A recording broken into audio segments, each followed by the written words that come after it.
අද කෑමක් හදන්න යන්නේ අපේ ජපානයේ ඉන්න යාළුවාගේ හොඳට අල වැහලා කියලා කර කියාගෙන දෙන්නේ නැහැ කියලා. අල වලින් හදන රෙසිපියක් කියලා තිබ්බා.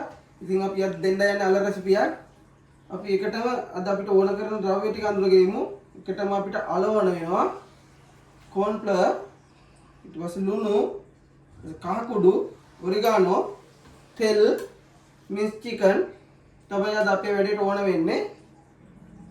අපි එකටම අල ටික පුතු කරගෙන ඉමු. හොඳයි එහෙනම් අපේ අල ටික දැන් සුද්ධ කරගෙන ඉවරයි අපි. අල ටික එහෙනම් අපි පොඩියට කපාගෙන තැම්බෙන්න තියාගමු.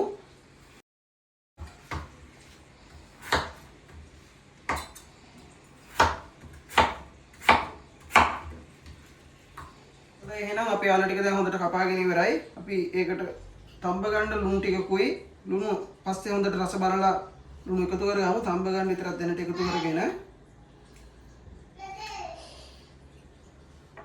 අපි කහ කුඩු චුට්ටක් එකතු කරගන්නවා. කහ එකතු කරගන්නේ මේකේ අපේ කෑම එකේ කලර් එක හොඳට තියාගන්න බ්‍රවුන් පාට වෙන්න. කහ නැතු වුණත් අවුලක් නැහැ. අලේක අපි ඊට පස්සේ තැම්බෙන්න තියාගමු. හොඳයි එහෙනම් අපි අපේ අලේක තැම්බිලාද කියලා බලමු චෙක් කරලා. අලේක හොඳට තැම්බිලා තියෙන්නේ. අපි ලිප් ඔෆ් කරලා වහගමු අලේක. හරි එහෙනම් අපේ අලේක හොඳට තැම්බිලා තියෙන්නේ. අපි අලේක පොඩි කරගමු. අලේක පොඩි කරගෙන හොඳයි එහෙනම් අපේ අලේක හොඳට චොප් කරලා තියෙන්නේ. දැන් අපි අද ක්‍රම දෙකකට හදනවා. වෙජිටේරියන් අයටයි වෙජිටේරියන් නැති අයට මික්ස් චිකන් එකතු කරගෙන හදනවා. අපි එහෙනම් හදලා බලමු අපි වැඩි. අපි එකටම දැන් එකතු කරගන්නවා corn flour දෝ එකක් අනා ගන්න පුළුවන් ප්‍රමාණයට වාගේ corn flour එකතු කරගන්නවා. හරියන අපි corn flour එකතු කරගත්තා. අපි අල තම්බද්දී අපි ලුණු එකතු කරගත්ත හින්දා ලුණු හොඳ ගානට තිබ්බා. මේ චිකන් දාලා හදද්දී අපි ලුණු ආයි ටුට්ටක් බලලා දාගමු.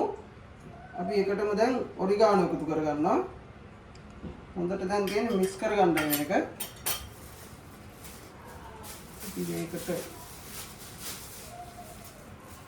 හොඳට corn flour අල ඔරිගානෝ සේරම එකතු වෙන්න මික්ස් කරගමු. හොඳයි එහෙනම් අපේ ඩෝ එක හොඳට දැන් කලවම් වෙලා තියෙන්නේ. එහෙනම් අපි ඩෝ එක පොඩ්ඩක් භාගයක් වෙන් කරගමු.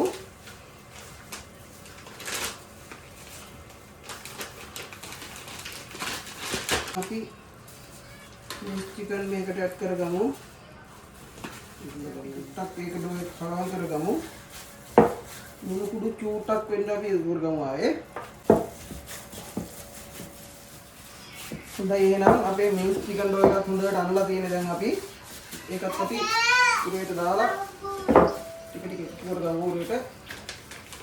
හරි එහෙනම් අපි ඩෝ එක හොඳට අනලා තියෙන්නේ දැන් ටිප් බෑග් එක සාමාන්‍ය ගානට වහගෙන හුලන් ටික හොඳට යවලා ඊට පස්සේ කවුරු සීල් කරගෙන රෝල පින් එකක් අරගෙන මිරිස් ගලේ මිරිස් සම්බරනවා වගේ හොඳට ආයේ චොප් වෙන්න තුනී වෙන්න දාගන්න කවරේට.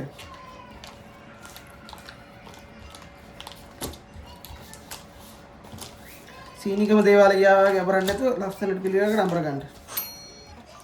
හරි එහෙනම් අපි රෝල් කරගෙන ඉවරයි අපේ පොටැටෝස්. දැන් අපි මේක පීස් කරගමු විනාඩි 30ක්. හරි හොඳයි එහෙනම් අපි පොටැටෝ ටික දැන් පීස් කරගෙන විනාඩි 30ක් පීස් කරගෙන අපි දැන් එළියට ගත්ත ෆ්‍රිජ් එකෙන් අපි ඒක කවරෙන් එළියට ගන්න එළියට කපාගෙන එළියට ගන්න ගත්තම තියෙන්නේ. හරි එහෙනම් අපේ පොටැටෝ එක දැන් මේ විදිහට තමයි තියෙන්නේ. අපි ඒක තීරු තීරු විදිහට කපා ගන්න තියෙන්නේ පොඩියට කීනියට.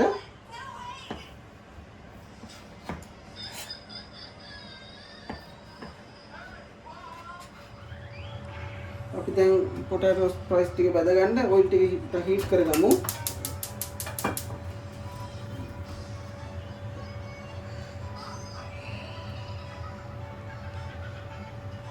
ඒක දාගෙන හිමීට දාගන්න බෙල් එකට.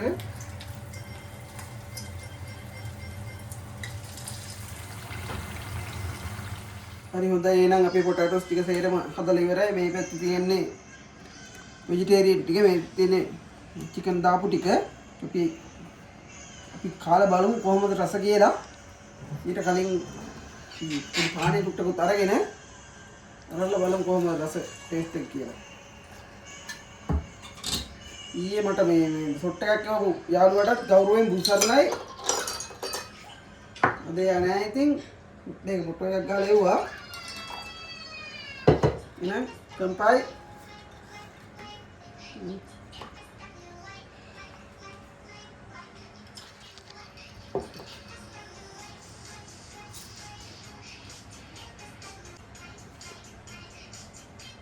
කියලා වැඩන්නේ සුපිරිම සුපිරිය. ඔයාලා හදලා බලන්න මේ විදිහට ඕන අලයක් දාලා බලන්න. රසම රසයි. අය අල විසිකන්න එපා. මේ ඊපස්සේ අතට ඉත්තනම මොන තිත්ත තිබ්බත් හොඳටම රසයි. හදලා බලන්න. එහෙනම් ඉතින් බයි බයි. අපි ආයේ ඊගාව සතියේක වීඩියෝ එකකින් හම්බෙමු. අපිව සබ්ස්ක්‍රයිබ් කරලා ෆලෝ කරලා ෂෙයා කරලා දීලා සපෝට් එකක් දෙන්න එහෙනම්.